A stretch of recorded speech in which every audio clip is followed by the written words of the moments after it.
Mais non, mec, je suis pas d'accord. Mais si, je t'assure, il faut charger en humour nos vidéos. Si c'est trop sérieux, les gens s'ennuient puis décrochent. Bien sûr, mais toi, tu veux faire que des blagues.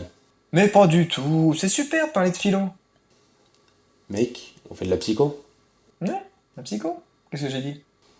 Bon, je reste sur mes positions. De l'humour, oui, mais pas trop. Sinon, les gens seront distraits et retiendront rien. Ouais, t'as peut-être raison. Mais bon, au moins, personne nous a dit d'arrêter complètement l'humour, c'est déjà ça. Votre vidéo est super, mais s'il vous plaît, ne faites plus de blagues. Rien contre vous, mais on est là pour s'informer et pas pour les blagues assez lourdes. Peut-être le moment qu'on fasse un petit point, non? Depuis qu'on a commencé à faire de la vulgarisation scientifique, on a eu un certain nombre de retours et une partie d'entre eux concerne l'humour dans nos vidéos. Trop présent pour certains, pas assez assumé pour d'autres, tout ceci nous a conduit à nous demander quelle est la place de l'humour dans la transmission du savoir. Est-ce que l'humour facilite l'apprentissage? Est-ce qu'il le parasite? Ou est-ce que c'est un peu plus compliqué que ça? On le sait, grâce à un bon paquet de recherches, mémoire et émotion sont extrêmement liés. Lorsqu'on ressent une émotion, alors qu'on nous transmet l'information, on a beaucoup plus de facilité à se souvenir de cette information. Ici, ce qui nous intéresse, c'est de savoir si quand on vous fait rire, Ouais, enfin quand on essaie de les faire rire.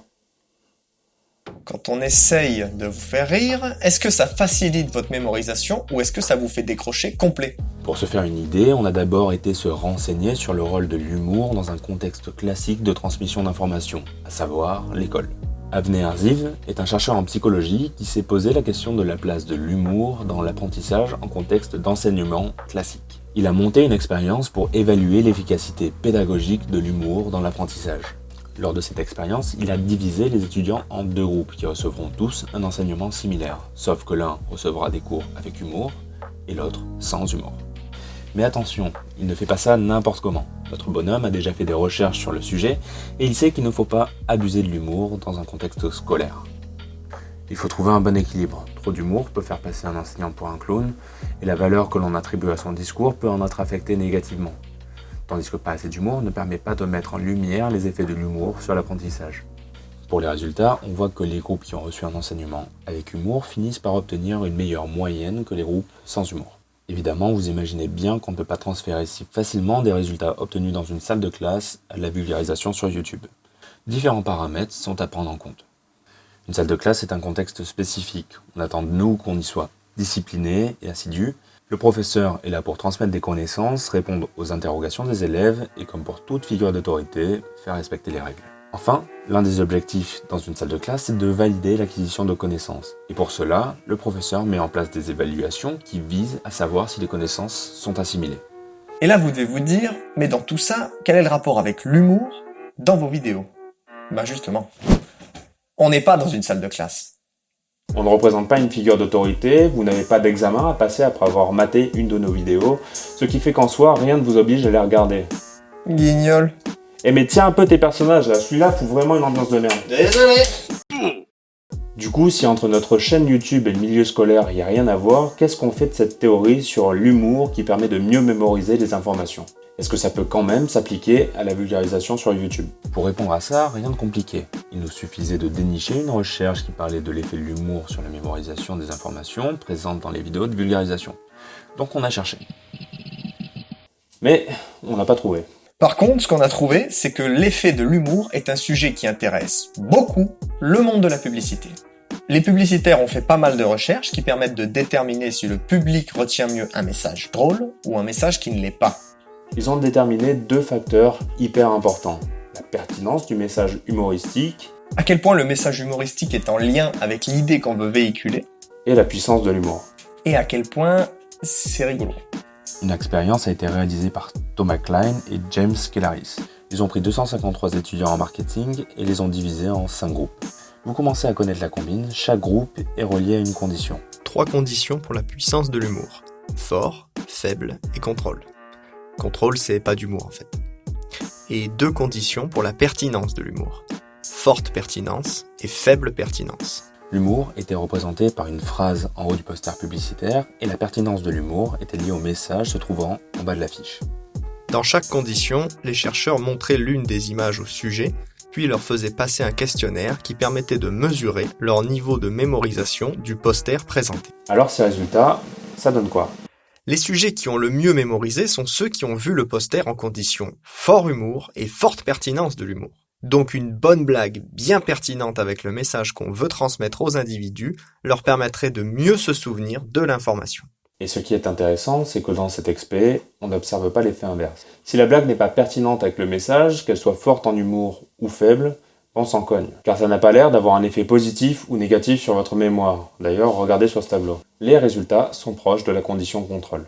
Donc, ça veut dire qu'on peut faire autant de blagues qu'on veut. Attends, pourquoi t'as dit dans cet expé?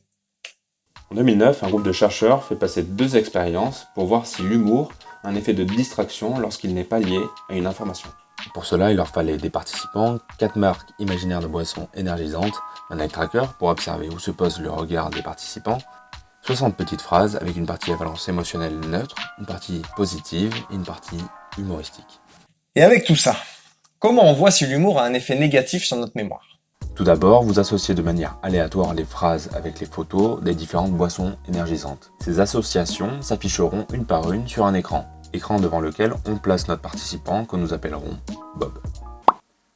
On met un eye tracker sur la tronche de Bob pour voir où se dirige son attention, puis on lui fait passer les 60 associations d'images et de phrases. Par la suite, on fait passer à Bob une tâche de reconnaissance. On lui présente 24 images de boissons énergisantes, dont 4 sont les marques qu'il a vues dans les associations. Les 24 marques s'affichent une par une sur l'ordinateur. Bob a le choix d'appuyer sur 2 touches le plus vite possible. Voilà, vous n'avez plus qu'à recommencer l'opération avec l'ensemble des participants et le tour est joué. Pour les résultats, on voit grâce à l'Eye Tracker que les messages humoristiques reçoivent plus d'attention que les messages positifs ou que les messages neutres. Ce qui veut dire plus de temps passé à regarder la blague et moins de temps passé à regarder l'image de la marque. En plus de ça, seulement 64% des participants se souviennent des marques présentées avec un message humoristique, contre 88% pour les messages positifs et 83% pour les messages neutres. Enfin, le temps que mettent les sujets à se rappeler des marques liées à un message humoristique est plus long que pour les marques qui sont liées à des messages positifs ou neutres. Pour résumer, renforcer la mémorisation d'un message avec de l'humour, c'est possible. Mais encore faut-il que celui-ci soit en accord avec le message que vous essayez de transmettre. L'être humain, c'est beau être un animal particulièrement intelligent, c'est aussi un animal particulièrement distrait, notamment par l'humour. Et ce, au détriment des autres informations, si intéressantes soient-elles. La preuve en est, c'est que là, la plupart d'entre vous avaient dû arrêter complètement de m'écouter pour regarder ce que faisait Kevin derrière. Donc là, je pourrais déblatérer des heures, vous dire que de toute façon, la Terre est plate, que tout ça c'est un complot de la laitière, mais bon, vous en foutez de toute façon. Voilà tout pour cette vidéo sur l'humour dans l'apprentissage. Alors oui, c'était pas à proprement parler une vidéo de psychologie sociale, mais c'était quand même un sujet hyper important pour nous, parce que c'est des questions qu'on se pose souvent. Qu'est-ce qu'on va faire avec cette chaîne et comment? Donc aujourd'hui, c'était l'occasion pour nous-mêmes d'en apprendre plus sur l'humour dans l'apprentissage, 2 notions qu'on essaye de lier. Bref, cette outro est déjà bien trop longue, donc vous connaissez la chanson, abonnez-vous et partagez si ça vous a plu, et surtout, continuez de nous faire vos critiques, positives comme négatives. La vidéo d'aujourd'hui, par exemple, elle nous est vraiment inspirée d'un commentaire qui venait critiquer l'humour dans nos vidéos, et pour ça, on remercie la personne 1000 fois. Tu te souviens le trop long ou trop haut, de concepts que tu connais? Bon, portez-vous bien, et à la voyure. Non, parce que des fois, tu vois, je capte que c'est trop long, et du coup, je le dis. Mais comme je le dis, ça rallonge, Ouais. et en fait, comme ça rallonge, je le redis. Ouais. Et donc ça re-rallonge. Bon, c'est peut-être pas mal, non? Ouais, ça va, c'est bien ça dedans.